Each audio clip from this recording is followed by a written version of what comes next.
Hi guys! Good morning! Araw ka to ng Sabado at ngayon ko lang di siya maia-upload. Nagpa-schedule nga pala ako sa may isang spa dahil yung bigat ng katawan ko ay hindi ko na talaga kaya. Pagpasok ko nga dito sa may spa ay may sumalubong agad sa akin ng malaking banga. Diyos mio, naaran niyo ba yung halimaw sa banga? Baka kainin ako na to, charot. Pagpasok mo pangalan dito sa may spa ay sobrang nakaka-relax naman talaga. At lahat naman talaga dito ng mga empleyado ay mga lisensyado. Mga ilang minuto nga lang din ay pinapasok na ako dito sa may loob ng spa.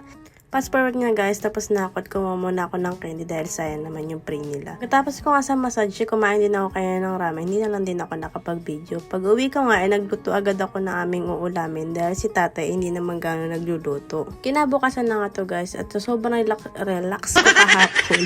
Kita mo naman, ayan na nga ako, naglilinis naman ako ngayon ng bahay. Meron na nga ako ngayon lakas maglinis ng bahay dahil na-relax nga ako kahapon, tanggal naman lahat ng sakit ng katawan ko. Ito yung pagka-uwi ko nga kasi galing trabaho ay naglilinis pa ako ng bahay dahil si tatay nga naman ay hindi naman siya kasi marunong maglinis ng bahay. Pagkatapos ko nga maglinis ng bahay at magluto ng tanghalian namin, magluluto naman ako ngayon ng halayang kalabasa. Namiss ko na nga rin pala yung halayang kalabasa dahil dati si nanay ay lagi nagluluto na to pag piyesta sa amin. Kaya naman kahit gaano kahirap magluto ng halaya ay nagluto naman talaga ako dahil napakasarap naman to umagahan. Pinakuluan ko nga muna siya sa tubig at na medyo malambot na, nilagyan ko na rin siya ng gata para mas lumambot siya.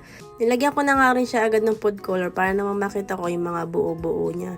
Naglagay nga lang din ako dyan ng powder rice para naman mas kumunat siya. Asukal nga lang din pala guys yung ginawa ko pang pantamis at naglagay rin ako ng konting condense. Grabe guys, pag nagluto nga kayo nito, kailangan nyo talaga ng mahabang pasensya.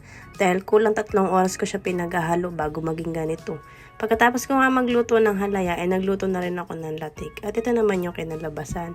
Pasensya na nga kayo guys dahil meron na siyang bawas dahil kasi anak ay hindi na makapaghintay. Hanggang dito na nga lang guys ang aming mini vlog. Pasupport naman po sa aming mini vlog. Please like, share, and follow po. Maraming salamat!